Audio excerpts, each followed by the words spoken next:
Hello all, स्वागत आहे पुन्हा एकदा तुम्हा सर्वांचं आपल्या सुरांच्या शाळेमध्ये. आणि चला तर मग सुरू करूया आपल्या गाणं शिकण्याच्या आणि संगीताबद्दल माहितीच्या प्रवासाला. ठीक आहे. सो गाण्याचे 3 महत्त्वाचे अंग आहेत: सूर, ताल आणि लय.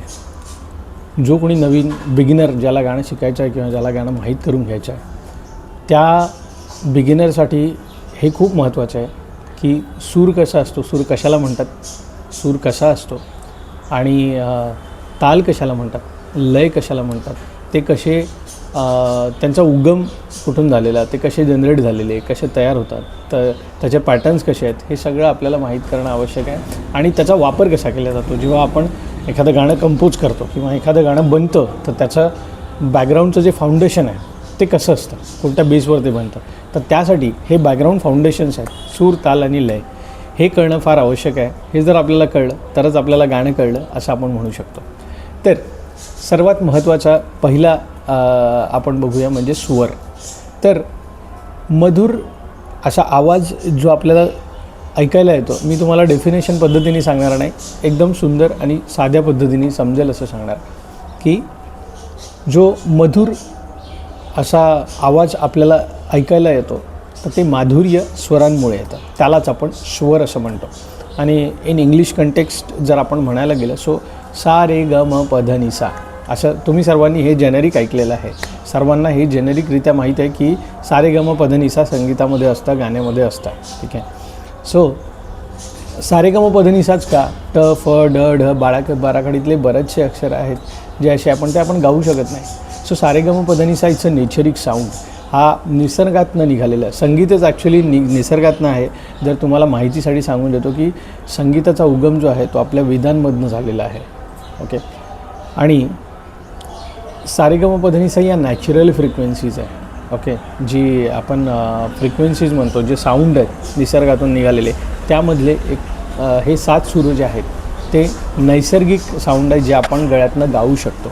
आणि ज्याच्या आधारावरच आपल्या पूर्ण गाण्याचं, शास्त्रीय संगीत असो, लॅटिन म्युझिक असो, वेस्टर्न म्युझिक असो, कुठल्याही पद्धतीचं गाणं ज्याला आपण म्हणतो, जगभरातलं रॅपिंग नाही, रॅप हा एक वेगळा भाग आहे. त्यासाठी तुम्हाला बीट्स किंवा ताल करणं आवश्यक आहे किंवा तुमचे शब्द फक्त त्या बीटवर मांडावं लागतात. तुम्हाला त्यासाठी माधुर्याची किंवा गळ्यातून गाणं गायची किंवा ते सुरात यायची, ह्या सगळ्या कुठल्याच गोष्टींची गरज नाही आहे. ओके. पण जर तुम्हाला गाण्यामध्ये गोडवा असा, जो कान ऐकल्यावर तुमच्या, जो कानाने ऐकल्यावर, जे गाणं कानाने ऐकल्यावर तुम्हाला तृप्तता मिळते, जो स्वर ऐकल्यावर तुमचे कान तृप्त होतात, तुमचं मन शांत होतं, त्याला आपण संगीत असं म्हणतो. आणि संगीत ही साधना आहे. सो मी होतो सा रे ग म प ध नि सा. सा रे ग म प ध नि सा हे 7 स्वर आहेत, ज्याला आपण सांगीतिक भाषेमध्ये, शास्त्रीय भाषेमध्ये सप्तक असं म्हणतो. ठीक आहे. आणि यांना खूप महत्त्व आहे, कारण हे फाउंडेशन आहे. समोर जर आपण गेलो तर सा रे ग म प ध नि साचेच वेगवेगळे अल्टरेशन केलेले असतात. ठीक आहे. म्हणजे फॉर एक्झाम्पल आता जर मी तुम्हाला सांगितलं तर सा 2 वेळा रिपीट करतात, सा सा रे रे ग ग म म प प ध ध नि नि सा सा. देन सा 3 वेळा आपण रिपीट करतो, मग त्याचं अल्टरेशन करतो, सा रे ग म ग म प म प ध नि ध नि सा. सो हे सगळं जे आहे हे याला आपण अलंकार किंवा पलटे असं म्हणतो, ज्यांनी आपल्याला गळ्याची तयारी किंवा स्वरांची जाण होते, स्वर माहीत होतात. सो मी हळूहळू या सगळ्या गोष्टींवर येईल. त्यानंतर ताल. तर ताल कशाला म्हणतो आपण, की ज्या रिदमवर, ओके, ज्या म्हणजे फॉर एक्झाम्पल आता जर मी तुम्हाला टाळ्या दिल्या, सिम्पल 1 2 3 4 5 6 7, हे सिम्पल काउंटिंग जी आहे याला आपण ताल म्हणतो. ठीक आहे. तुम्ही ताल सगळ्यांना माहिती आहे बरं, कारण तुम्ही जेव्हा आरती करता, आपण घरी आरती करतो तेव्हा सिम्पल टाळ्या वाजवतो, त्यासुद्धा काही तालाच असतात आणि काही लोक बेताल वाजवतात, म्हणजे शब्द कुठेतरी जातात आणि टाळी कुठेतरी जाते. सो त्याचमुळे हे ताल करणं आवश्यक आहे. तसं तर मोस्टली सगळ्यांना टाळ्या बरोबर वाजवल्या म्हणजे त्याला ताल कळतो, असं त्याचा अर्थ होतो. सो आता हा ताल जनरेट कुठनं झाला, ओके, याच्याबद्दल अजून डिटेल मग माहिती दिली आहे, पण आता सुरुवातीला एक जस्ट ब्रीफ सांगून देतो की ताल जनरेट कुठनं झाला. तर तुम्ही आगगाडीचं इंजिन जेव्हा धावतं किंवा रेल्वे जेव्हा धावते तेव्हा तुम्ही ते ऐकलं असेल. सो ते एक पॅटर्न आहे आणि ते बदलत नाही, ते कन्सिस्टंट राहतं आणि त्याच्यावरनं रिदम तयार होतो. That is nothing but the ताल. तो ताल आहे तो एका सतत गतीमध्ये आणि एक कॉन्स्टंट असतो, त्याला आपण ताल म्हणतो. परत घोड्यांच्या टापा, घोडा जेव्हा धावतो तेव्हा त्याचा तुबडुक तुबडुक तुबडुक. सो हे जे आहे एक्झॅक्ट तबडक तबडक आवाज नसेल पण दुसरा काहीतरी. सो तो जे आहे त्याचं पॅटर्न जर तुम्ही ऐकलं तर ती बीट कन्सिस्टंट असते. ओके, त्याच्यातनं तालाची निर्मिती झालेली आहे. तर असे जे नेचर साऊंड आहे त्या नेचरिक साऊंडवरनंच तालांची निर्मिती झाली आहे. जर तुम्ही शास्त्रात कुठे शोधायला गेला तर तुम्हाला ही माहिती पडेल.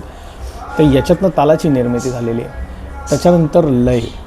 आता लय कशाला म्हणतो, तर लय हे सगळ्यांना माहिती आहे.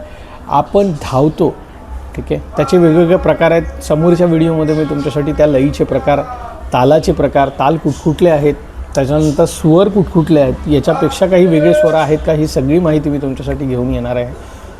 पण आतासाठी लय म्हणजे जेव्हा आपण स्लो जातो किंवा हळूवार करतो ते एक लय असते. त्यानंतर आपण मध्यलय ज्याला आपण म्हणतो, म्हणजे जेव्हा आपण मध्यलयीत सतत मिड जी स्पीड असते, स्पीड म्हणजे लय. इन शॉर्ट जर सांगायचं झालं तर स्पीड म्हणजे लय, गती, त्याला आपण लय म्हणतो. ओके, सो सूर, ताल आणि लय हे 3 महत्त्वाचे मुख्य अंग जे आहे संगीतातले मी तुम्हाला सांगितलेले आहे.